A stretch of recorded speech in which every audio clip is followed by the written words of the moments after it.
अस्सलाम वालेकुम students, welcome to new lecture. आज जो हम लेक्चर में डिस्कस करने जा रहे हैं एक इंतहाई इम्पॉर्टेंट डिस्कशन है। हम अपनी एवरीडे लाइफ में देखते हैं कि हमें बहुत से डिसीजंस करने पड़ते हैं।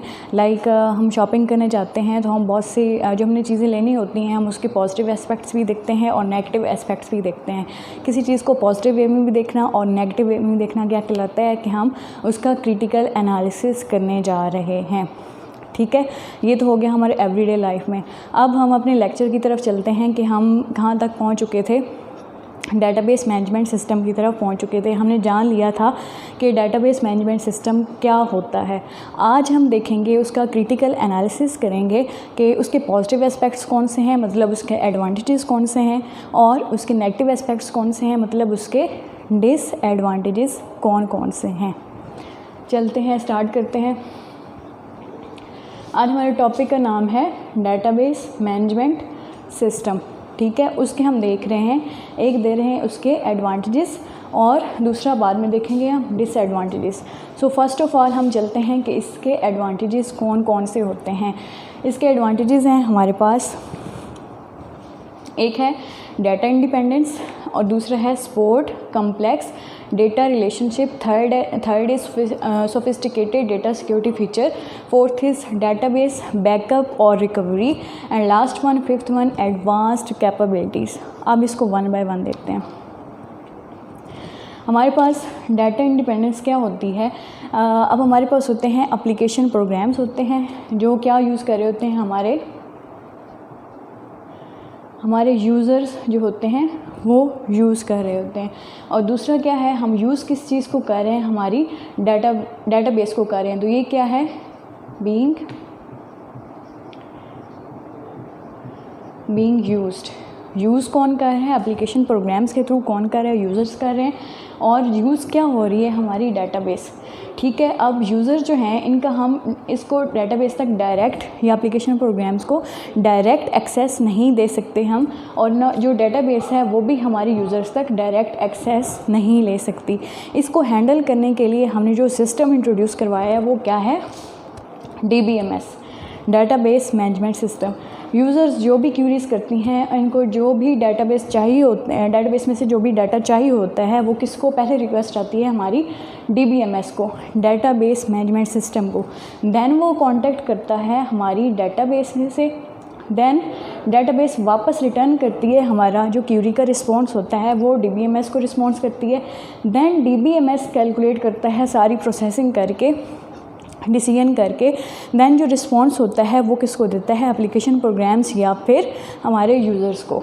तो हमने देखा कि हमारी क्या है, इसमें क्या है, डेटा इंडिपेंडेंस। डेटा डिपेंड नहीं कर रहा, एप्लीकेशन प्रोग्राम यूज़र्स जो होते हैं हमारे डेटाबेस पे डिपेंड नहीं कर रहे, सारे जो हैं ये क्या है, इंडिपेंडेंट है। हमारी प्रोसेसिंग, सारे रिस्पॉन्स जो है वो इंडिपेंडेंट है ना। एप्लीकेशन प्रोग्राम्स, अगर हम कोई न्यू सॉफ्टवेयर ले लेते हैं और हमारी डेटाबेस वही रहती है तो हम ये नहीं कह सकते कि हमारे एप्लीकेशन प्रोग्राम वही ही यूज़ करने पड़ेंगे जो कि ऑलरेडी हमारे डेटाबेस के रिलेटेड थे।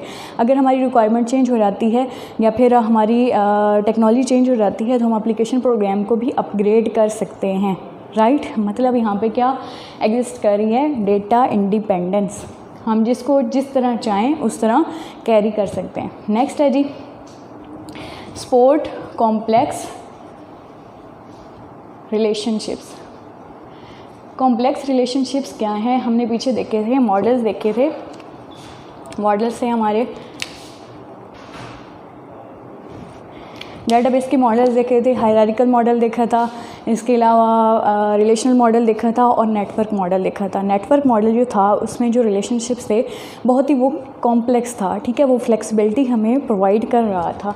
अगर हम वो यूज़ करते हैं हमारी डेटाबेस में तो उसमें बहुत से जो रिलेशनशिप हैं वो बहुत ही कॉम्प्लेक्स हैं। अगर हमारा हम डेटाबेस में क्या करते हैं, टेबल्स बनाते हैं। अगर हमारा एक टेबल दूसरे टेबल से डायरेक्टली कनेक्ट है तो हम कहते हैं कि हमारा रिलेशनशिप कौन सा है, 1 to 1।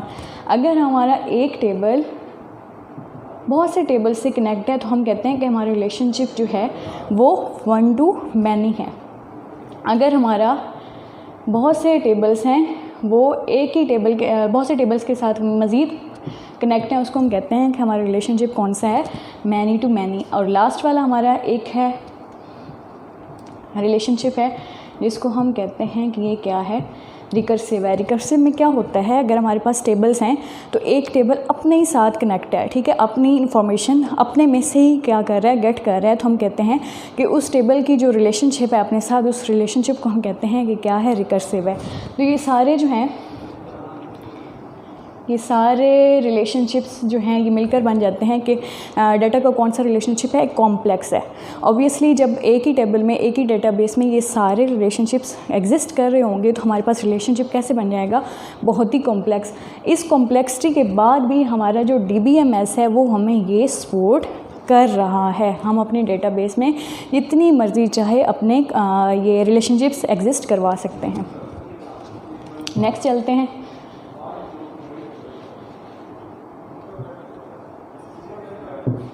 नेक्स्ट है हमारा सोफिस्टिकेटेड डेटा सिक्योरिटी फ़ीचर। हम अपनी एवरीडे लाइफ में देखते हैं बहुत से सिक्योरिटी फ़ीचर्स को यूज़ करते हैं। अपने मोबाइल सेट पे, अपनी डिवाइसेस पे पिन कोड लगाते हैं, फिंगरप्रिंट लगा लेते हैं, फेस रिकॉग्निशन होती है, वॉइस रिकॉग्निशन होती है, इस तरह बहुत से होते हैं, पैटर्न यूज़ कर लेते हैं। इस तरह बहुत से सिक्योरिटी फ़ीचर्स हैं जो हम यूज़ करते हैं।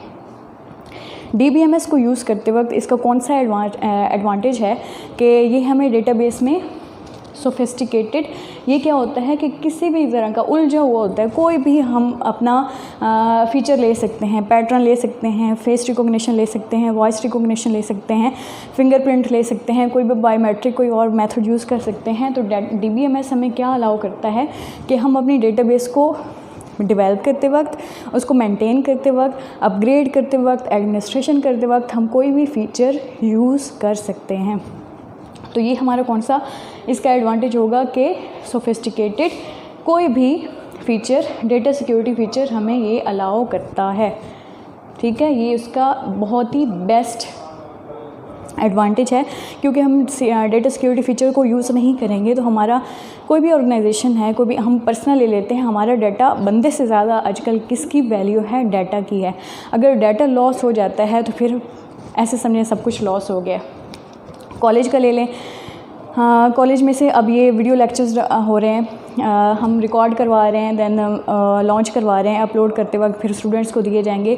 खुदा न खास्ता अगर ऐसे हो जाता है कि ये किसी भी कोई ऑथराइज्ड है, गलती से हो जाते हैं, या फिर कोई और अनऑथराइज्ड पर्सन आ जाता है, वो जानबूझ के हमारी ये वीडियोस डिलीट कर देता है, तो ये क्या है कि इंतहाई इम्पॉर्टेंट डाटा है हमारे पास, ओके। और अगर ये डेल हो जाती हैं, कोई हमने डेटा सिक्योरिटी फ़ीचर यूज़ नहीं किया होता, तो फिर ये किस पे बेस कर रहा है, हमारी खुद के हम खुद इतने मैच्योर नहीं हैं। हमने एक ऐसा DBMS सिस्टम, ऐसी डेटाबेस लेनी चाहिए थी जो कि हमें sophisticated data security feature enable करवाती है, ये सारे फीचर्स हमें फिजिबल करवाती है। नेक्स्ट क्या है जी, डेटाबेस बैकअप एंड रिकवरी। अब यहाँ पे हमने डिस्कस किया है कि बहुत सी ऑर्गेनाइजेशंस होती हैं, कॉलेज ले लें, कोई बैंक ले लें, उनका जो डाटा होता है वो उनके लिए बहुत ही वाइटल होता है, इम्पॉर्टेंट होता है, ठीक है।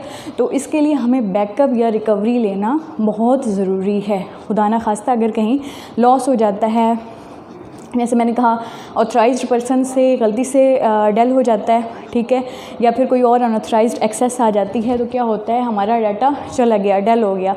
लेकिन हमारा बेस्ट ऑप्शन क्या है, बेस्ट रिव्यू क्या है कि हम उसका बैकअप या रिकवरी ले लें। हम किस पे ले सकते हैं, हार्ड ड्राइव ले सकते हैं।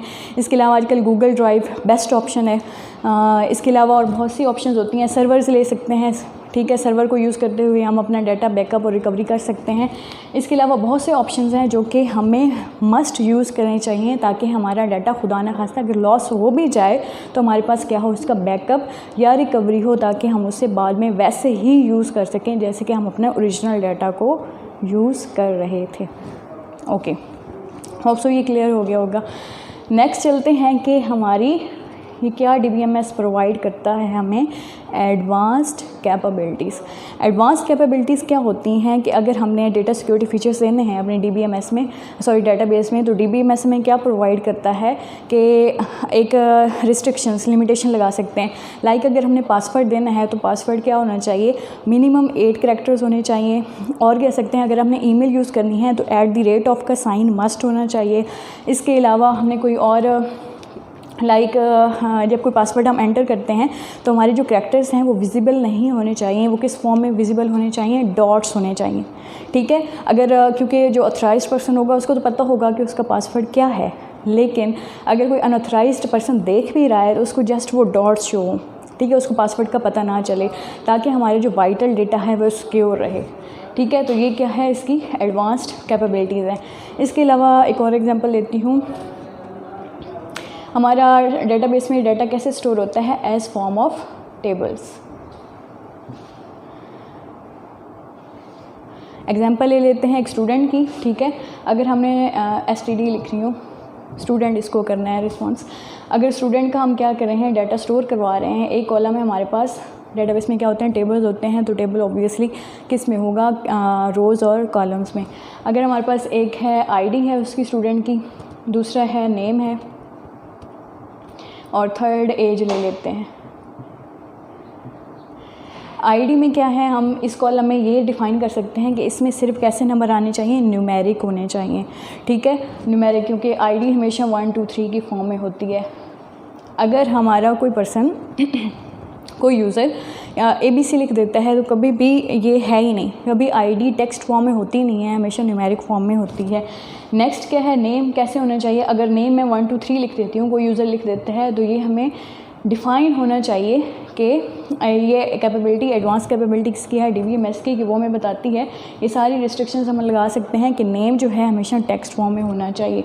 इस तरह बहुत सी और एग्जांपल्स हैं। हम इसका कॉन्सेप्ट क्या है कि हम बता सकते हैं कि हमारा कौन सा डेटा किस फॉर्म में होना चाहिए। लाइक पैटर्न की एग्जांपल ली थी, पासवर्ड की एग्जांपल ली थी कि जो यूज़र ऑथराइज्ड यूज़र है वो तो उसको पता है कि पासवर्ड क्या है, लेकिन अगर अनऑथराइज्ड पर्सन देख रहा है तो उसको किस शक्ल में फॉर्म विजिबल होना चाहिए, डॉट्स की शक्ल में विजिबल होना चाहिए। तो ये सारी विजिबिलिटी की कैपेबिलिटीज़ कौन प्रोवाइड करे हमें, हमारा DBMS।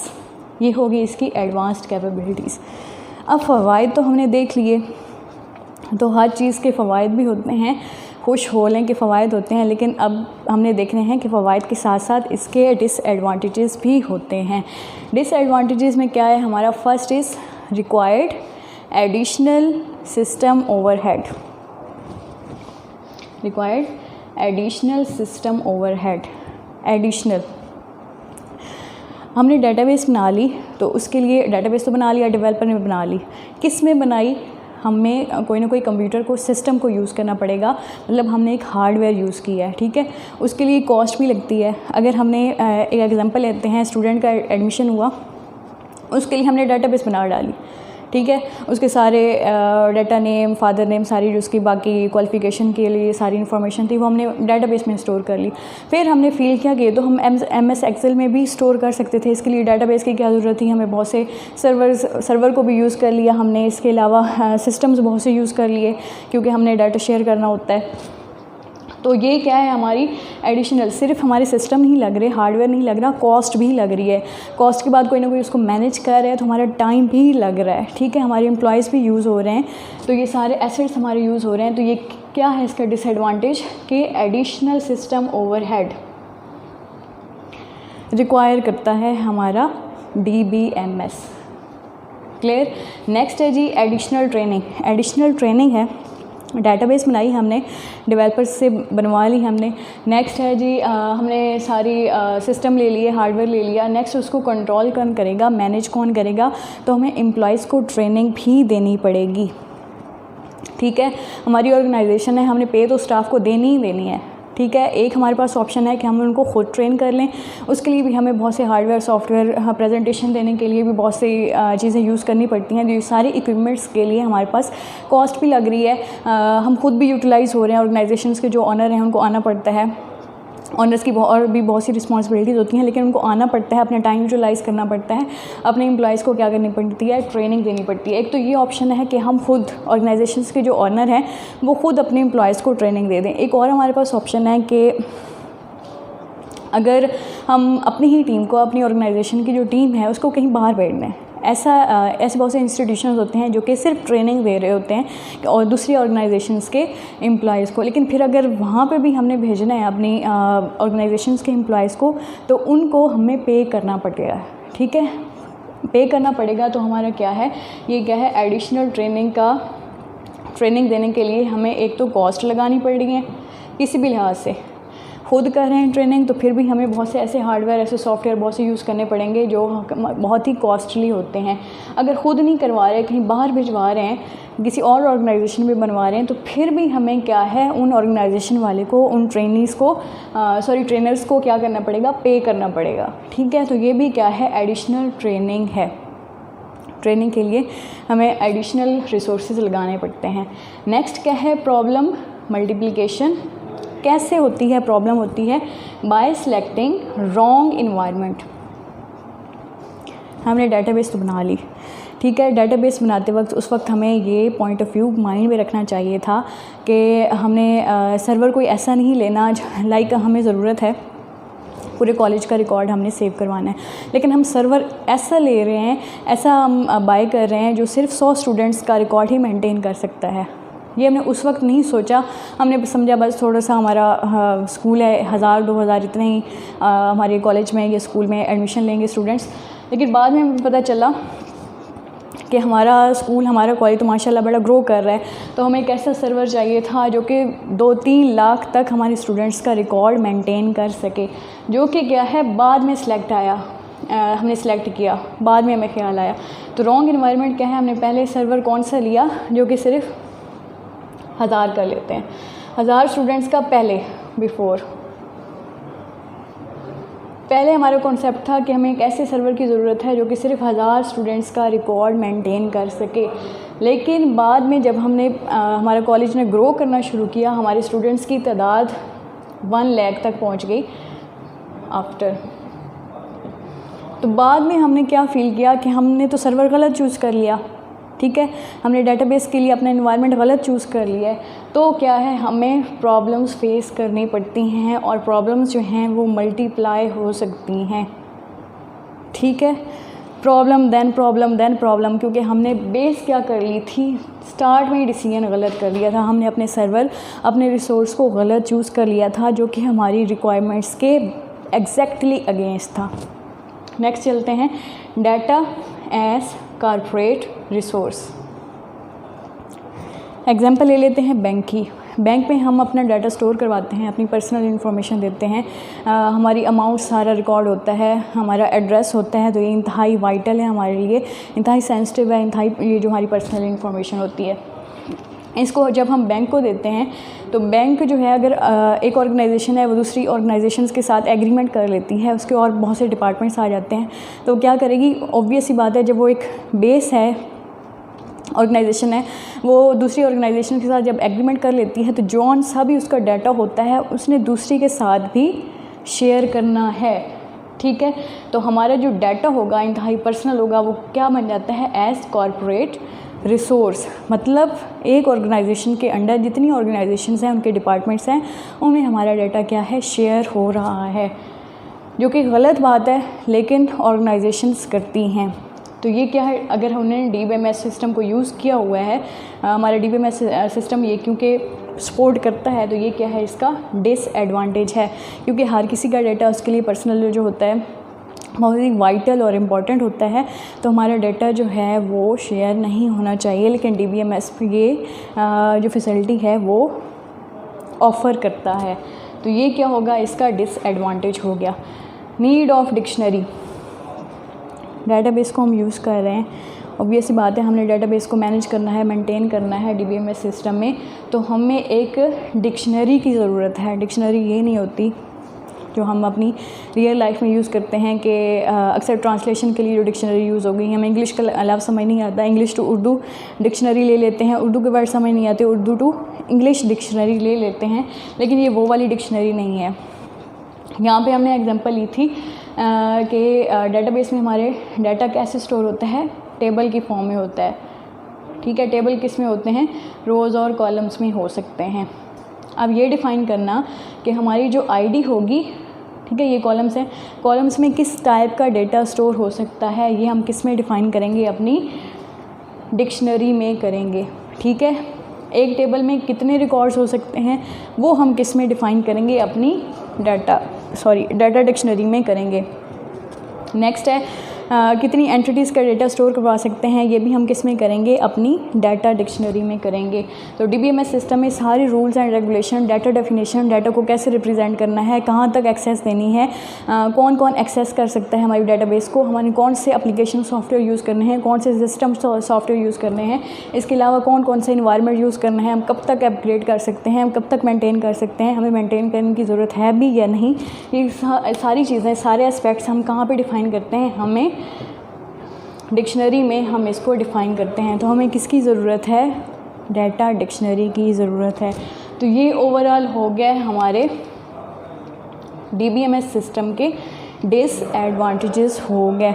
माइंड में रखना है कि कोई भी चीज़ होती है उसके सिर्फ इसके DBMS सिस्टम के अब सिर्फ यही एडवांटेजेस और यही डिसएडवांटेजेस नहीं हो सकते, बहुत से होते हैं।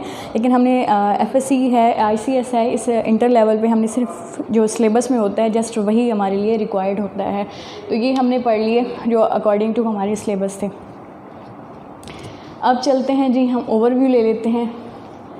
हमने आज पढ़ा क्या है, किसको पढ़ा है, डाटाबेस मैनेजमेंट सिस्टम को पढ़ा है। देन हमने क्या देखा है, उसमें एडवांटेजेस देखे हैं और डिसएडवांटेजेस देखे हैं। एडवांटेजेस में हमारे पास थे data independence, complex data relationship को ये सपोर्ट करता है, वो देखा हमने। डाटा सिक्योरिटी फीचर्स को ये सपोर्ट करता है, वो हमने देखा।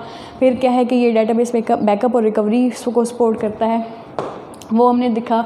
देन हमने देखा कि इसमें एडवांस्ड कैपेबिलिटीज़ कौन कौन सी हो सकती हैं। अब एडवांटेजेस हैं इसके, तो ऑब्वियस सी बात है हर चीज़ के एडवांटेजेस भी होते हैं और डिसएडवांटेजेस भी होते हैं। देन हमने देखा कि एडवांटेजेस देख लिए कि इसमें डिसएडवांटेजेस कौन कौन से हैं। फर्स्ट था हमारा रिक्वायर्ड एडिशनल सिस्टम ओवरहेड, इसको हमने डिटेल से देखा। नेक्स्ट था कि डाटाबेस बना ली, इसके लिए ट्रेनिंग की ज़रूरत होती है, तो एडिशनल ट्रेनिंग के लिए हमें बहुत सी कॉस्ट, बहुत से रिसोर्सेज लगाने पड़ते हैं, एक्स्ट्रा लगाने पड़ते हैं। ये इसका डिसएडवांटेजेस था, ये इसका एक डिसएडवांटेज हो गया। नेक्स्ट देखा हमने, अगर हमने स्टार्ट में ही डाटाबेस बनाते वक्त, कैरी करते वक्त, मेंटेन करते वक्त, एडमिनिस्ट्रेशन करते वक्त अगर हमने स्टार्ट में ही कोई रॉन्ग इन्वायरमेंट सेलेक्ट कर लिया तो बाद में हमें बहुत सी प्रॉब्लम्स हो सकती हैं अगर हमारी रिक्वायरमेंट्स बढ़ गई या कोई और टेक्नोलॉजी की अपग्रेडेशन हो गई। नेक्स्ट क्या था कि डाटा जो हमारा यूज़ होता है वो एज़ कॉर्पोरेट रिसोर्स यूज़ होता है। कॉर्पोरेट रिसोर्स क्या होता है कि हमारी बहुत सी ऑर्गेनाइजेशंस होते हैं, उनके बहुत से दूसरी ऑर्गेनाइजेशंस के साथ, छोटे छोटे डिपार्टमेंट्स के साथ एग्रीमेंट्स होते हैं। तो हम उनको कलेक्टिवली क्या कहते हैं कि ये ऑर्गेनाइजेशन, अक्सर जो प्राइवेट इदारे होते हैं वो अक्सर कॉर्पोरेशंस ही होती हैं। तो उसमें जो हमारा डाटा यूज़ होता है वो अक्सर एज़ कॉर्पोरेट रिसोर्स ही यूज़ होता है। ट्रेनिंग दे दी, सब कुछ दे दिया। नेक्स्ट था इसका डिसएडवांटेज कि हमें सब कुछ डिफ़ाइन करने के लिए क्या है, एक डाटा डिक्शनरी की ज़रूरत पड़ती है। हम इंडिपेंडेंट नहीं होते, हमें पहले रूल्स एंड रेगुलेशन सब कुछ, डाटा डेफिनेशन, डाटा लेवल्स का एक्सेस, सारी लिमिटेशन, रिस्ट्रिक्शन सारी हमें डिफ़ाइन करनी पड़ती हैं। और देन जो भी यूज़ करता है, जो सा भी बंदा एडमिनिस्ट्रेशन करता है उसको वो रूल्स एंड रेगुलेशंस फॉलो करने पड़ते हैं। ओके, ये था हमारा ओवरऑल डाटाबेस मैनेजमेंट सिस्टम का क्रिटिकल एनालिसिस, ठीक है, जिसमें हमने उसके पॉजिटिव एस्पेक्ट्स देखे जिसको हम कहते हैं एडवांटेजेस, देन नेगेटिव एस्पेक्ट्स देखे जिसको हम क्या कहते हैं, हमारे डिसएडवांटेजेस। तो होप सो आपको क्लियर हो गया होगा कि डाटाबेस मैनेजमेंट सिस्टम को, जिसमें हम अपनी डाटाबेस को करते हैं, मैनेज करते हैं, मेंटेन करते हैं, रिप्रेजेंट करते हैं, उसके हम पॉजिटिवली उसको देखें तो देन हमारे पास कौन कौन से पॉइंट्स आते हैं, कौन कौन से पर्सपेक्टिव्स आते हैं। और अगर हम नेगेटिवली देखें, क्रिटिकल एनालिसिस करें तो डिसएडवांटेज हमारे पास कौन कौन से आते हैं। तो होप सो आपको आज का टॉपिक क्लियर हो गया होगा। मिलते हैं नेक्स्ट लेक्चर में। अल्लाह हाफिज़।